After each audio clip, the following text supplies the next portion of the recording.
All right, so this is your warm-up for today. It tells you to let the sine of theta equal -7/10. It tells you that theta is located in quadrant 4, and it wants you to figure out the rest of the values. So here's the deal. Draw yourself a unit circle. Make the sine value -7/10, and you know sine is opposite over hypotenuse, so label accordingly, and then see if you can figure out the rest. Go ahead and pause this video, see if you can do this, and then I will put the answers up for you shortly. So go ahead and pause this.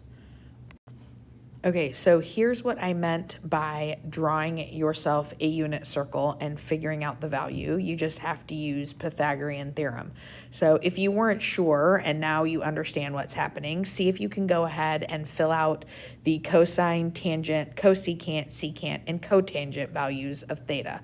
Pause this and let's see if you can figure these out. Okay, so here are the answers for the cosine of theta, the tangent of theta, the cosecant of theta, the secant of theta, and the cotangent of theta. So hopefully you were able to come up with these values. All right, today we're going to look at how you solve trig equations using what you know about trigonometric identities.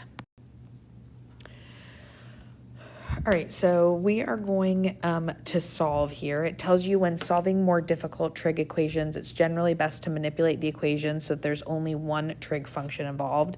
They are asking us in this problem to solve 2 cosine squared x plus sine x plus 1 equals 0, where x is values that are greater than or equal to 0 or less than less than 2 pi. So they tell you in A to use the fundamental Pythagorean identity to rewrite the equation only in terms of sine. So that means we're going to take this cosine squared x, we're going to write the entire equation in terms of sine. So I'm going to have 2. Instead of cosine squared is equal to 1 minus sine squared x. So I'm going to finish writing my equation, plus sine x plus 1 equals 0. My next step is going to be to distribute. So I've got 2 minus 2 sine squared x plus sine x plus 1 equals 0. And then last but not least, I'm going to combine like terms by taking that 2 and adding it to 1. So I have -2 sine squared x plus sine x plus 3 equals 0. Now for B, they say if you rewrote the equation correctly, you should be able to factor, and they want you to factor. Now you can factor using a generic rectangle from here. I do think it's a little bit simpler if you choose to use U substitution. So I'm going to say U is going to be equal to sine of x. And if that's true, that means I'm going to be able to rewrite my equation as -2 u squared plus u plus 3 equals 0. And then that's what I'm going to factor. So I'm going to let you go ahead and factor this since you know how, and then we're going to come back to that. All right, so if you factored correctly, here are your factors. In C, they ask you to use the zero product property to solve your equation. So you're solving -2u plus 3 equals 0, u plus 1 equals 0. When you subtract 3 and divide by 2, you get u equals 3/2. Here you get u equals -1. I'm going to replace u with sine x.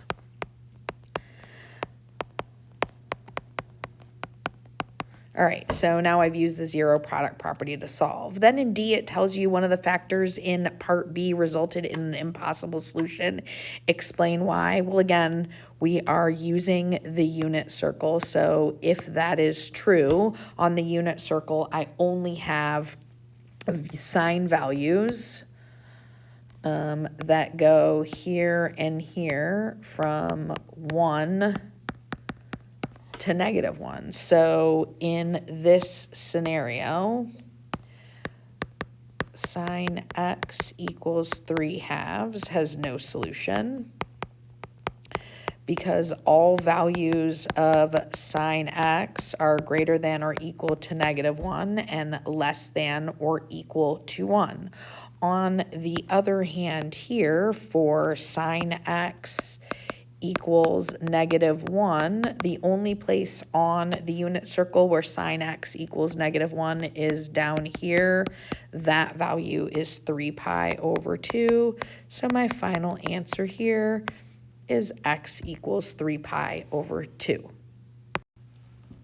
All right, so they're asking you to solve each equation below by using the same method we used for the previous one. So start by trying to solve A. Go ahead and pause this video and then come back and see if you've got the correct answer.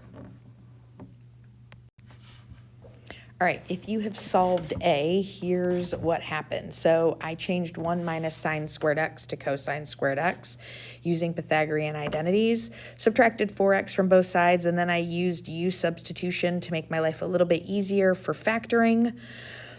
I then factored and then solved for u, plugged cosine x back in. I got cosine x equals 0 and cosine x equals 1/2, and then used the unit circle to determine. So cosine x equals 0 at π/2 and 3π/2.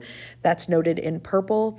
Cosine x equals 1/2 at π/3 and 5π/3 because cosine is positive in quadrants 1 and 2, and you can see that noted in orange.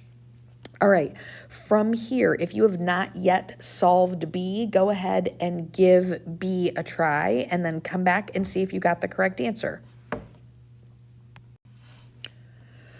All right, here is your solution for B. So I changed cosine squared x to 1 minus sine squared using my Pythagorean identity. I distributed the negative through.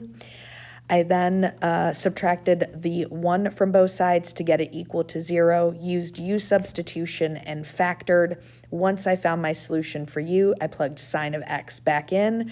I got sine of x equals -2 and sine of x equals 1. Sine of x equals -2 is no solution. There is no location on the unit circle where it gives you a sine value of -2. Sine of x equals 1 only happens at π/2 as noted in orange. So my only answer here is x equals π/2. All right, that is it for today. Go ahead and work on homework and get ready for Quest retakes.